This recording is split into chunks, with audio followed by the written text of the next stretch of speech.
Welcome back to Happy Place Cooking. Today I'm going to be making a strawberry habanero jam with no pectin. And I did a little recipe a while back of a peach habanero, so kind of sort of similar. I am going to water bath can these today, so if you're kind of interested in seeing that, you'll want to stick around.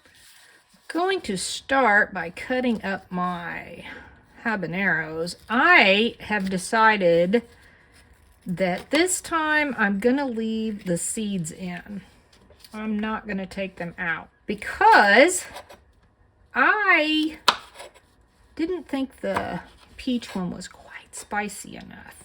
So you will notice that I got gloves to use, and they're kind of big, so I keep kind of almost cutting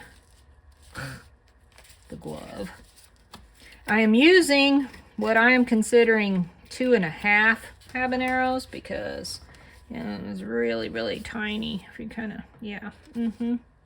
So 2.5 to 3 habaneros with the seeds in, I'm hoping will give me kind of a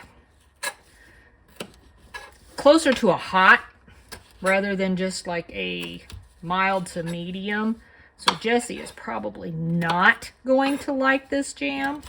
I'm going to go ahead and toss these babies right into the pan and just let them sit there. And I'm going to go ahead and wash off my board and stuff before I get started cutting up those strawberries. Now, if you're wondering, the only reason I washed everything off, I don't care about obviously the flavors are going to mingle together when they cook. I didn't want to touch something and get some kind of a spice on my hand and then rub my eyes or something. So that's the only reason I did that. I'm going to go ahead and I am using, this is a 1 pound box of strawberries, and I am using the whole thing. Then I'm going to quarter these, each one. And I did not show you washing these. I think everybody knows how to wash their own fruit. I'm going to go ahead and add these to my pan.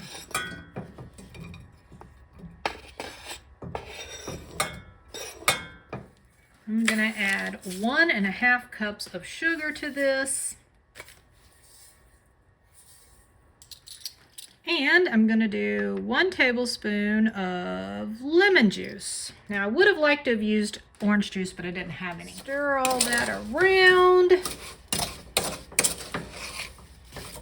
I'm going to put this on a medium to medium-high heat, and I'm going to let it start cooking. Do want to make sure you stir pretty regularly because you don't want that to burn. This process is going to take probably a good 25 to 35 minutes, I would say.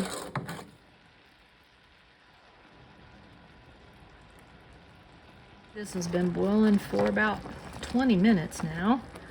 So probably got anywhere from 5 to 15 more minutes, I would say. Dribbled just a little bit on this dish. It was kind of cold, but not real cold. You can see the thickness where I run my finger through it. Yeah, I think that's ready. Okay. Now, before I start putting this in jars, I'm going to use the immersion blender, and I'm going to blend this up a little bit because I don't want big giant chunks of strawberry.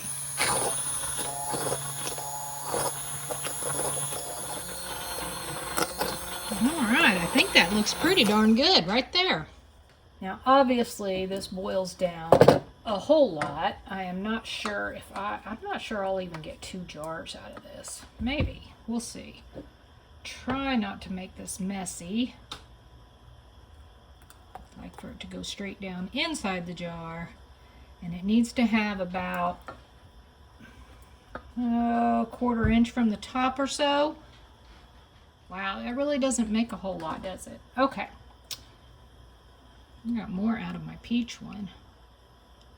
Now, I'm going to place my lid on. And my ring. finger tight. It's not going to make 2 jars.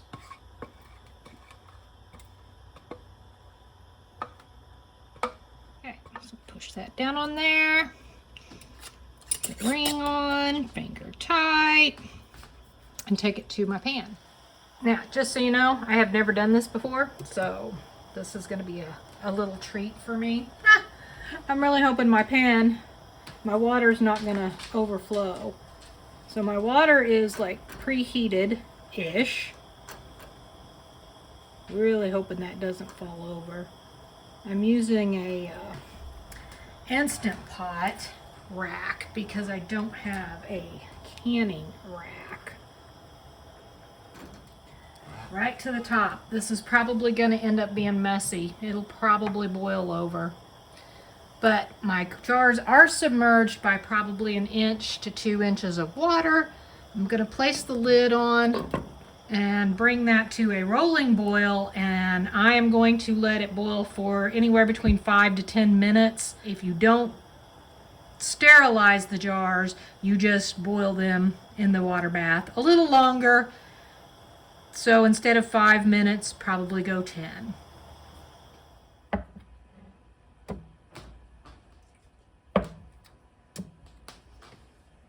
Now, I'm going to leave those. Well, it's probably going to be pretty close to 24 hours before I check them. I want to make sure they've sealed properly because this is the first time I've water bath canned. And I think if they are not sealed properly, I may just put them in the refrigerator and just use them within the next month or so. These have been sitting for pretty close, almost 24 hours. And they've not been moved. They've just, just now I moved them. But we're going to do the test.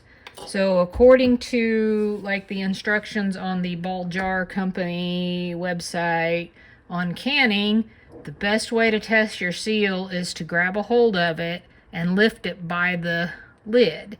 And if the lid stays on, then it's sealed. If the lid pops off, then obviously it's not sealed.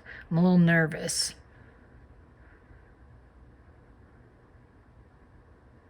You're not supposed to pry on it or anything because you would pry on it to open it. So obviously it seems like I have a good seal.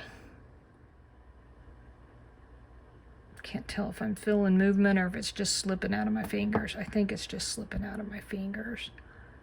Yay! I think they're sealed. And I will tell you that I tasted this during the cooking process, and leaving the seeds in definitely made it way spicier. But it is so good. You get that sweet strawberry flavor in the beginning, and then pow, that habanero comes up and kicks you right in the mouth. And it's good. If you like spicy, you would like this recipe. If you don't like too much spice, if you like just a tiny bit of spice, take those seeds out. And you might even cut it down to 2 peppers rather than the 2 1/2 that I used. I hope you enjoyed this video. If you've made your own jam, how do you can it? What's your recipe? Comment below. Let me know, what are your flavor combinations? What do you like to make? What's your favorite? Thanks so much for watching. Happy eating.